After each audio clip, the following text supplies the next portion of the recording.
पंचासीन पूज्यपाद गुरुजन, उपस्थित विद्वत जन, सत्संग अनुरागी सज्जन वृंद, पूजनीय माताओं एवं बहनों, परमाराध्य सद्गुरु महाराज की असीम कृपा से हम लोग अपराह्न कालीन स्तुति विनती के पश्चात रामचरितमानस सारस्वती सप्तम सोपान उत्तरकांड से और महर्षि में ही सत्संग सुधा सागर से परमाराध्य सद्गुरु महाराज के अमृतमय प्रवचन का पाठ श्रवण किया। पाठ के क्रम में सुन रहे थे कि मर्यादा पुरुषोत्तम भगवान श्री राम अपनी प्रजा को अपने दरबार में बुलाकर और अपनी प्रजा को ही माध्यम बनाकर हम लोगों के लिए मानव तन की उपादेयता का उपदेश किए। कहते हैं कि बड़ी भाग मानुष तन पावा, सुर दुर्लभ सब ग्रंथ ही गावा, साधन धाम मोक्ष के द्वारा, पाई न जही परलोक सवारा, सो परत्र दुख पावई, शिर ध्वनि ध्वनि पछताई, काल ही कर्म ही ईश्वर ही, मिथ्या दोष लगा। इस पाठ को बहुत वर्षों से हम लोग सुनते आ रहे हैं, लेकिन जो इस पाठ को एक ही बार सुन करके एक ही बार में इस शरीर को सफल करने के लिए कि जिस उद्देश्य से ये शरीर मिला, उस उद्देश्य पर चलने के लिए तैयार हो जाते हैं। वो भगवान बुद्ध उंगली माल को कहे कि मैं तो ठहर गया, तुम कब ठहरेगा, कि मैं तो शांति को प्राप्त कर लिया, तुम कब शांति को प्राप्त करोगे।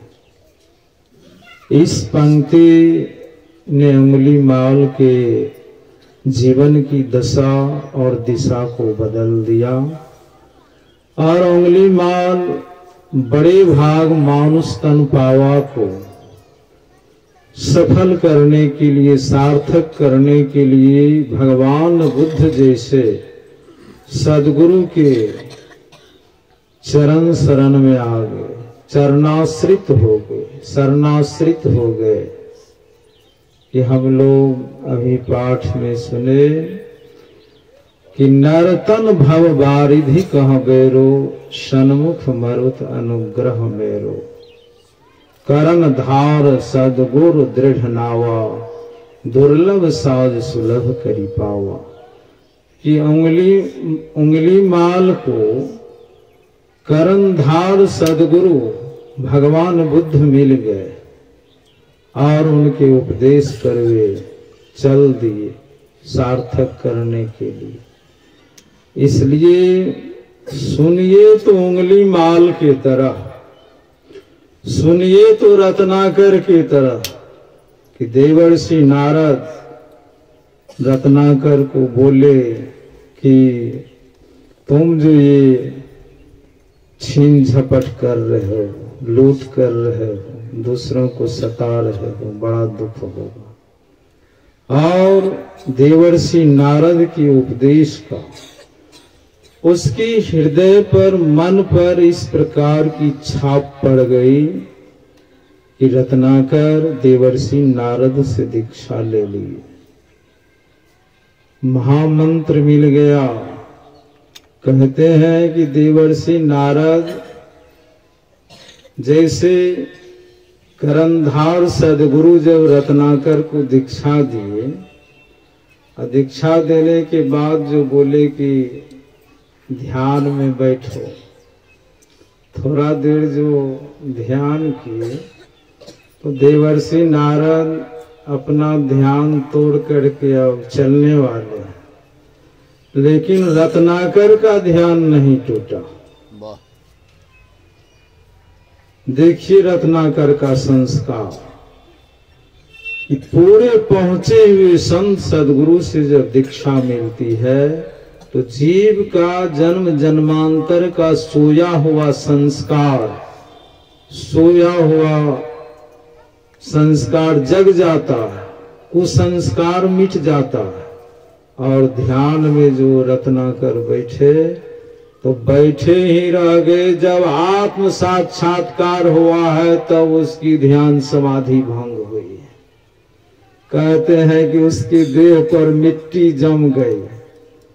मकान लोग बना देते हैं, रहते नहीं हैं, तो देखिएगा बौर पीपर क्या सब जन्म जाता है, सनी का गाछ।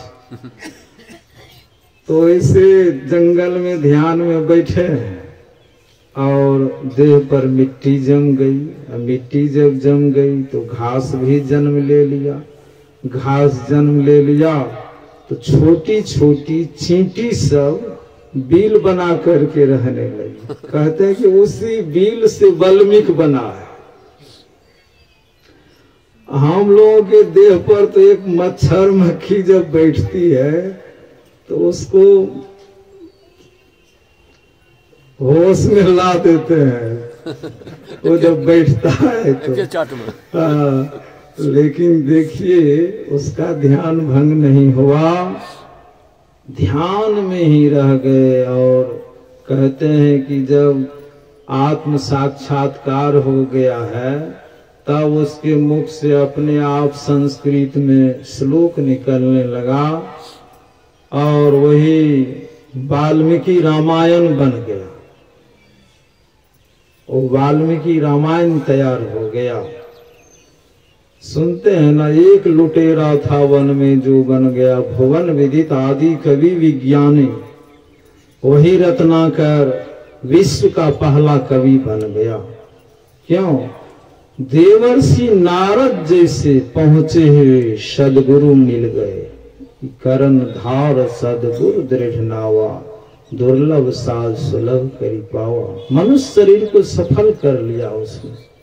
और उंगली माल को भगवान बुद्ध जैसे पहुंचे हुए सदगुरु मिल गए और उसने भी अपना कल्याण कर लिया। कहते हैं कि भगवान बुद्ध उंगली माल को एक गुफा में भेज दिए ध्यान करने के लिए। और भगवान बुद्ध बोल दिए थे कि 1 साल जिस दिन पूरा होगा उस दिन तुमको संबोधि की प्राप्ति हो जाएगी। और 1 साल जिस दिन पूरा हो गया उस दिन उंगली माल को संबोधि अर्थात समता समाधि की प्राप्ति हो गई। उसे भगवान बुद्ध बड़े प्यार से उंगली माल को बेटा कहकर पुकारते थे। उसी उंगली माल को जब राजा प्रसेनजीत के यहाँ लाए, जंगल में जब उसको सन्यास दे दिए, बाल दाढ़ी मूछ नख और कटवा करके, तो राजा प्रसेनजीत से भगवान बुद्ध कहते हैं कि राजन यदि वो उंगली माल साधु बन जाए तो आप क्या करेंगे?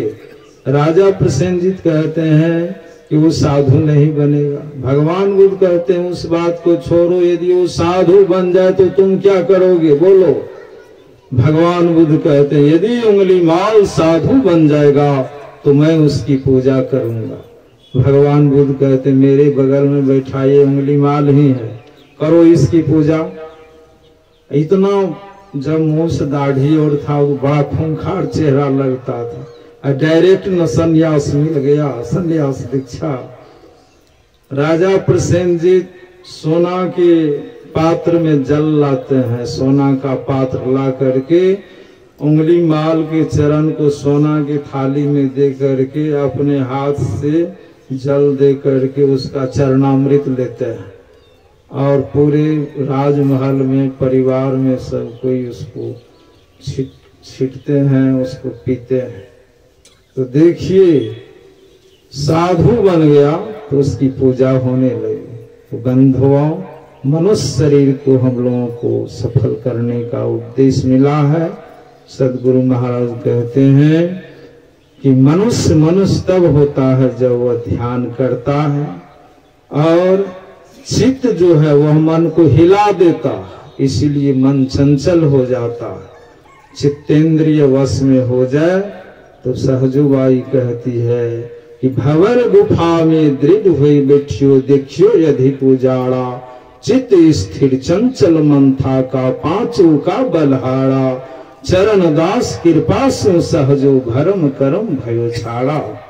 कि ये चित्तेंद्रिय वश में हो जाए तो सभी ज्ञान इंद्रियों का बल निष्क्रिय हो जाता है। ये भंवर गुफा में ऐसा हो जाता है। तो कहने सुनने का अंत नहीं है, यहीं पर मैं विराम लेता हूँ। बोलिए प्रेम से श्री सद्गुरु महाराज की।